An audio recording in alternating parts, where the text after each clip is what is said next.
So Canon just announced a pretty exciting new macro lens, and I already got a few questions from you guys asking for my opinions and thoughts about this lens.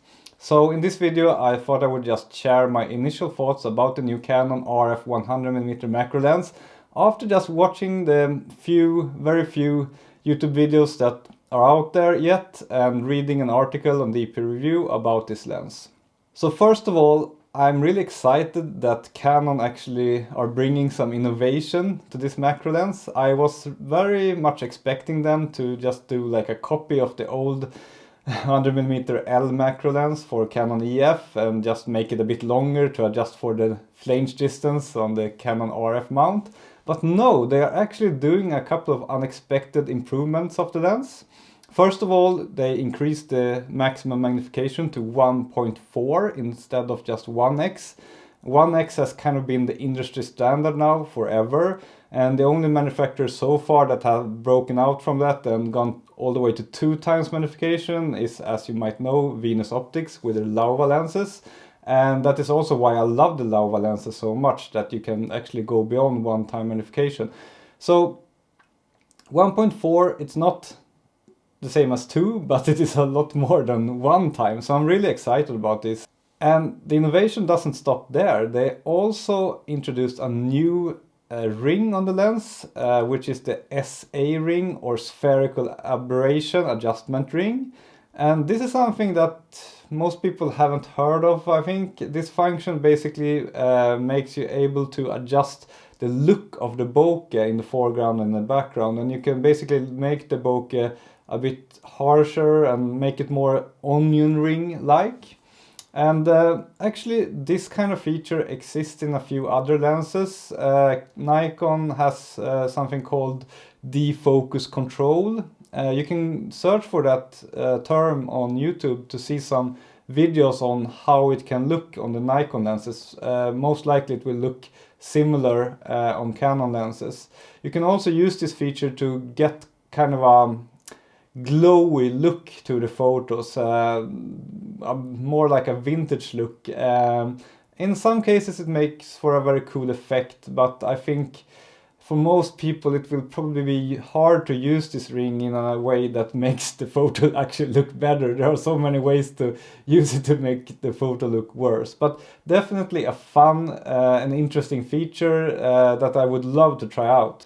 Another thing that they are doing that I haven't seen in other macro lenses is that they have not only image stabilization, as is pretty common, and as you know I did a video about image stabilization in macro lenses and how it usually doesn't help that much at high magnifications. But what Canon has done now with the new 100mm RF lens is that when the lens goes into higher magnifications, it actually adjusts the way the image stabilization works to cater for the kind of up and down and to the side shakes that you have more of when you're in high magnification.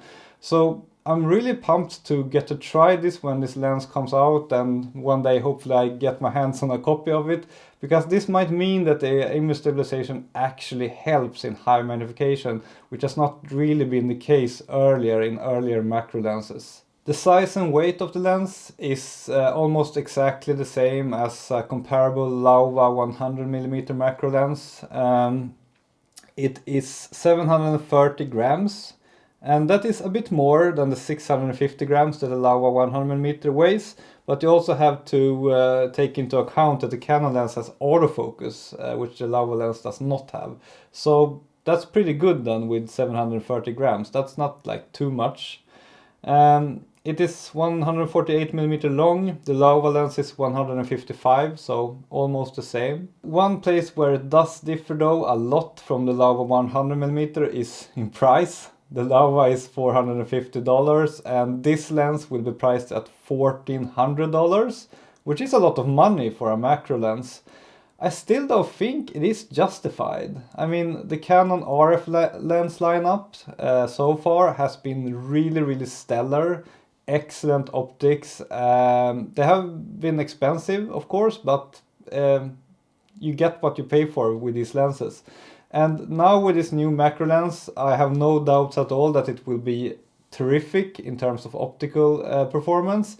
And also with these new features, the better image stabilization and with the spherical aberration control ring, I think it's actually kind of justifiable with this price tag, especially since you have a macro lens that goes to 1.4 times magnification that also has autofocus.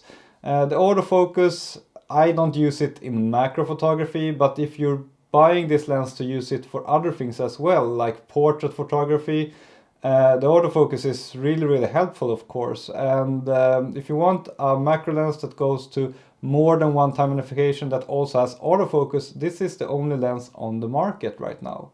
So finally, should you buy this lens or not? Of course, we have to wait for proper reviews. Now we have only seen like announcement videos and like very simple tests. But I think like generally it depends on your budget, of course, and also it depends on what you're gonna use the lens for. If you're only doing like high magnification macro photography, like shooting insects or other very small things, I think probably the Lava is the better choice because it's a lot cheaper and it gives you more magnification and probably the same kind of image quality. But if you're going to use this more as like an all-round lens for other things than macro photography as well, maybe close-ups and maybe portraits, then this actually might be a good purchase. If you need that autofocus feature and if you want something native to your Canon RF camera, this might be a good purchase. And I think it can be worth the price if you're going to use all the features that the lens has. Alright guys, that's it for my little video here. Don't forget to subscribe if you're into macro photography. I post new videos about macro photography every week.